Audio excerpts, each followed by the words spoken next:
Esta es una entrevista sin censura. Surge más información y más dudas sobre el traslado de Joaquín Guzmán Loera del penal de máxima seguridad del Altiplano, el número 1, al número 9, Ceferezo, número 9, en Ciudad Juárez, muy cerca a la frontera con El Paso, Texas. Un lugar que ha sido señalado como un lugar con problemas de seguridad, con fallas de seguridad. Y yo se lo digo y se lo confirmo y lo sostengo. Si alguien sabe del Chapo Guzmán, es nuestra amiga periodista Anabel Hernández, autora del libro Los Señores del Narco. Y ya parezco taravilla, te repito siempre lo mismo que nos toca platicar, Anabel. Otra oportunidad para el relanzamiento del libro. ¿Por qué este personaje? Y buenos días, te agradezco mucho que nos tomes la llamada, Anabel, para este enlace en vivo y en directo. ¿Por qué el Chapo Guzmán despierta toda clase de pasiones y toda clase de dudas y toda clase de información ahora con este movimiento del penal del Altiplano al de Ciudad Juárez? ¿Por qué es tan importante el Chapo Guzmán para los medios, para la sociedad? Bueno, antes que nada, buenos días, Vicente, y buenos días a tu auditorio. Bueno, pues yo creo que el tema es que el gobierno de Estados Unidos y el gobierno de México han pasado tantos años diciéndonos como periodistas o como sociedad que este hombre es tan peligroso. Ahora cuando se recapturó el Chapo Guzmán, y cuando se fugó, y cuando se volvió a recapturar, pues el gobierno nos dice que es una pieza clave en todo esto, que es un personaje muy importante en el narcotráfico. Yo lo hemos platicado, tengo otra visión sobre las cosas. El Chapo Guzmán no sería quien es si no fuera por toda una gama de complicidades por parte del propio gobierno de México y en áreas incluso del gobierno de Estados Unidos.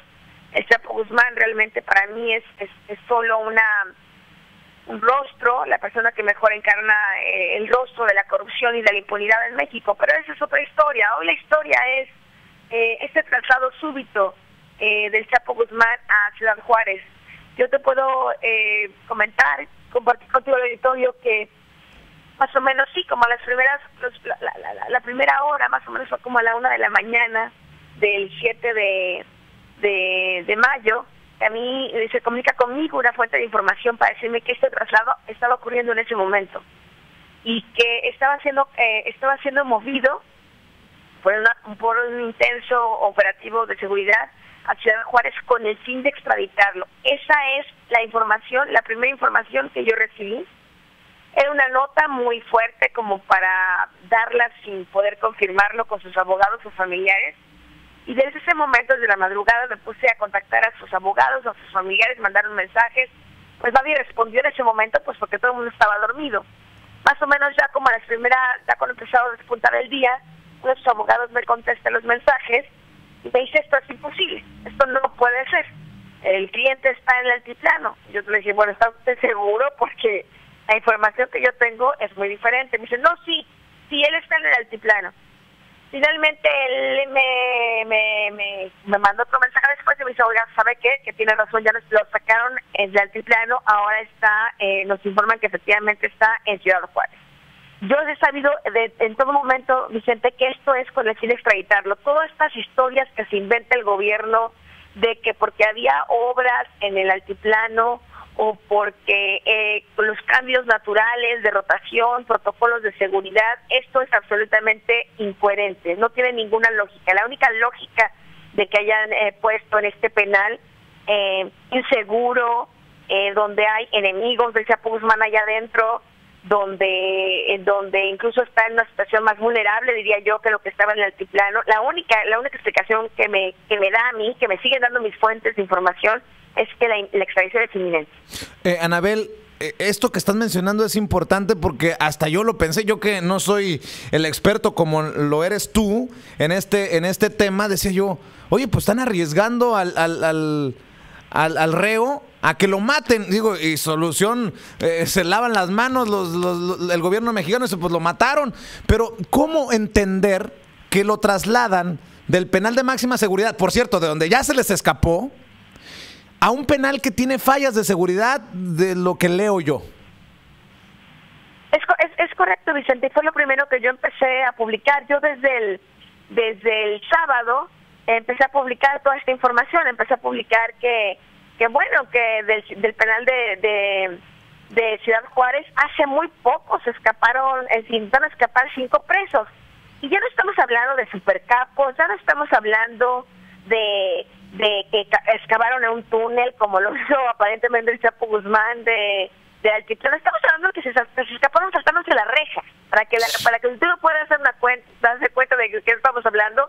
Los capturaron, o sea, estaban escapando saltándose la barda, pues.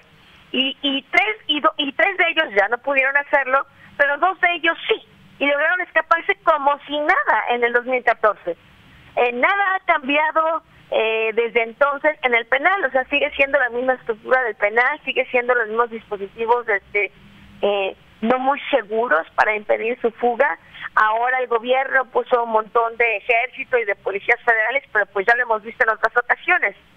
Pero el punto no es solo inseguro en materia de que se puede fugar, sino que es inseguro en materia de las bandas que están dentro de este penal.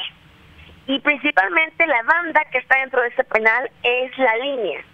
La línea es el brazo armado del cártel de Juárez, con quien el Chapo Guzmán ha librado una férrea batalla, una dura batalla desde el 2008. Si bien es cierto que el Chapo Guzmán ganó principalmente esa batalla y que hoy controla una parte del tráfico de drogas ahí en Ciudad Juárez, eso es verdad.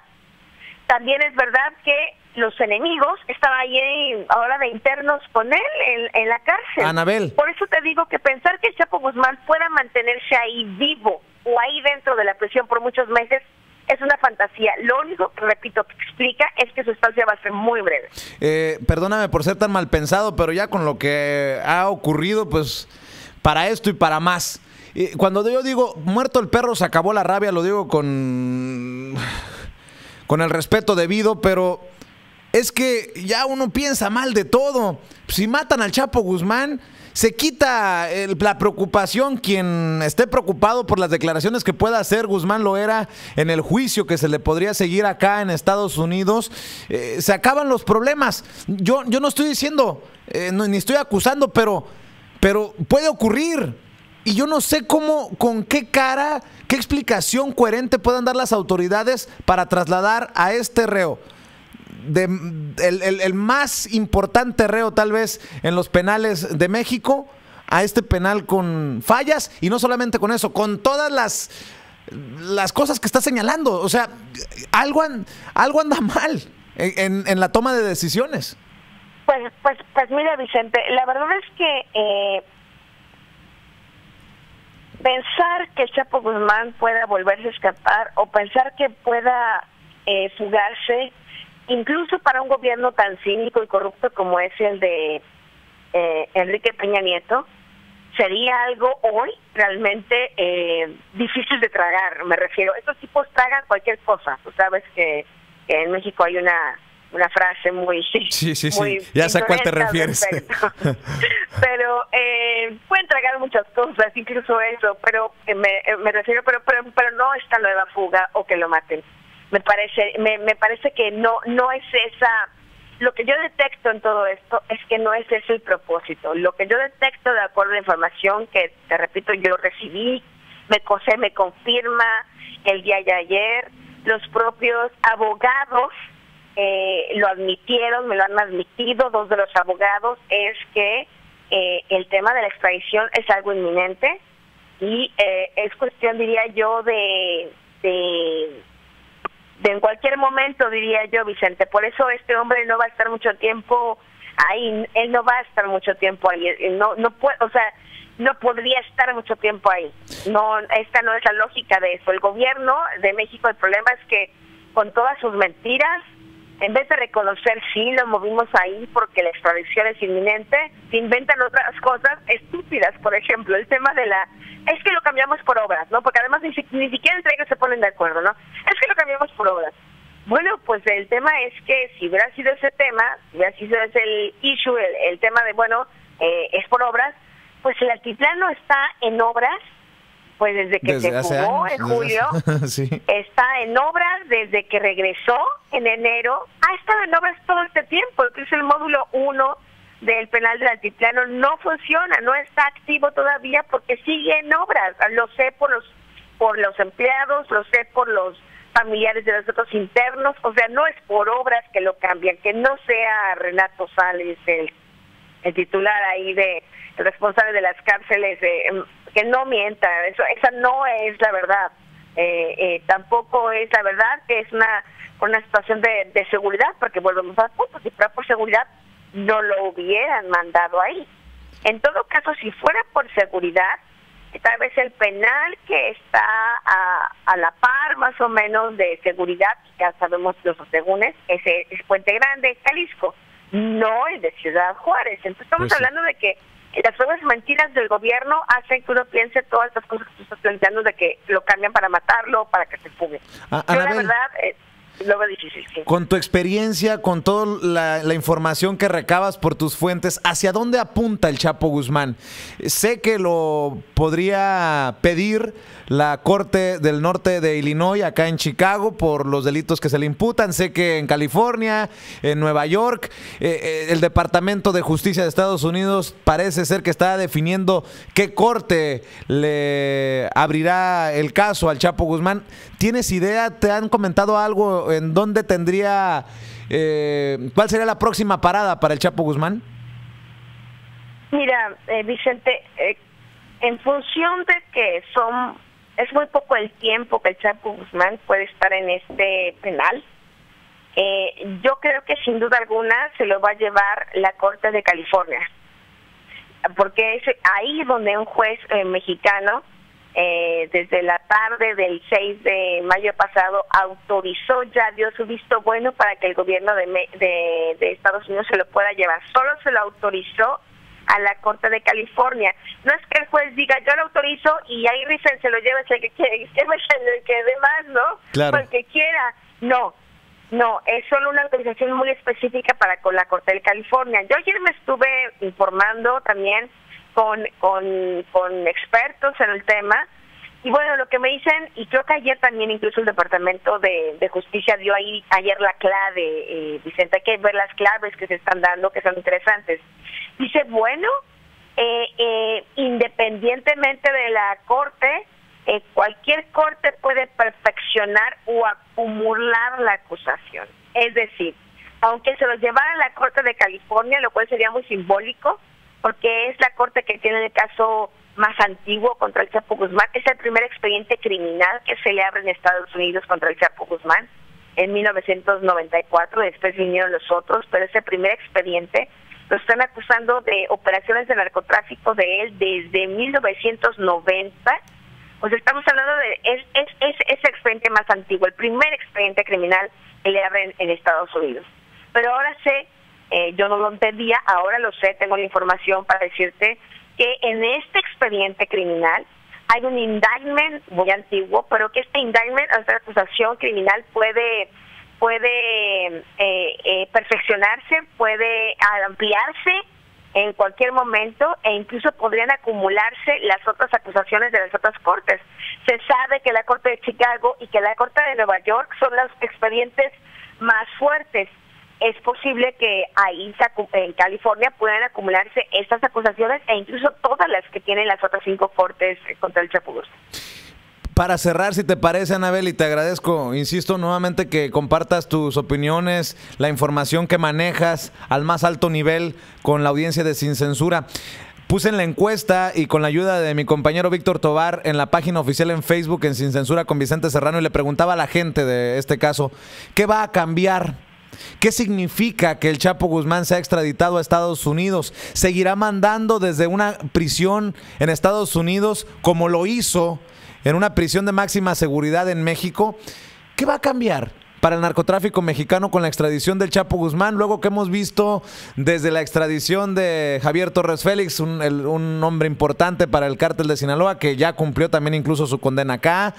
Cuando hemos visto extradiciones como los líderes del cártel del Golfo, y el narcotráfico sigue rampante en México. ¿Qué va a cambiar desde tu perspectiva, Anabel, aprovechando la encuesta que tenemos nosotros el día de hoy? Pues nada, Vicente. Llevamos décadas, tal vez yo, el primer gran capo que recuerdo que fue extraditado a Estados Unidos fue este hombre del cártel del Golfo. García Ábrego. García Ábrego, sí, es correcto. Y en el sexenio de Ernesto Zedillo. Y desde entonces hasta hoy, ninguna extradición ha significado una menor violencia en México, no ha significado realmente el desmantelamiento de estas organizaciones criminales, no ha significado una menor producción de drogas, no ha significado nada. Habría que decir que el gobierno de Estados Unidos tampoco nunca realmente le ha beneficiado la detención de estos capos. Toma mucho dinero, les confisca mucho dinero, muchos millones de dólares, pero tampoco en Estados Unidos se desmantelan estas redes criminales, porque el tema del narcotráfico va mucho más allá de los capos, porque la parte más importante del narcotráfico y sus operaciones ilegales las hacen personas que están en el mundo legal, como diputados, gobernadores, como los bancos, porque realmente yo creo que no hay un verdadero interés en desmantelar estas organizaciones criminales. En México seguiremos pagando los muertos, si es extraditado o asesinado nuevamente, si es asesinado el Chapo Guzmán o se escapa nuevamente, seguiremos pagando los platos rotos con muertos, con la violencia, con la corrupción. Es México, esa es la verdad. Pues Anabel, te agradezco mucho, discúlpame por levantarte tan temprano, pero sabes que apreciamos mucho y respetamos mucho tu trabajo y nuevamente, pues cuando se vaya a relanzar Los Señores del Narco, acá te esperamos, porque esto va para largo, la famosa chaponovela, ahora con su capítulo en la frontera. Y te mando un abrazo, siempre estamos al pendiente de tu trabajo. Gracias, Vicente. Muchas gracias. Anabel Hernández, autora de Los Señores del Narco. Usted la lee en la revista Proceso, investigadora. Y si alguien sabe de este tema, es ella. Hablando sin pelos en la lengua, sin censura, solo aquí. Donde quiera que te encuentres, Sin Censura te acompaña y te informa de lo que en otros lados simplemente no se atreven. Escúchanos a través del 750 de amplitud modulada. En YouTube, bajo Sin Censura Media. En Facebook, como Sin Censura con Vicente Serrano. Y en Twitter, como @Vicente Serrano. Sin Censura, las noticias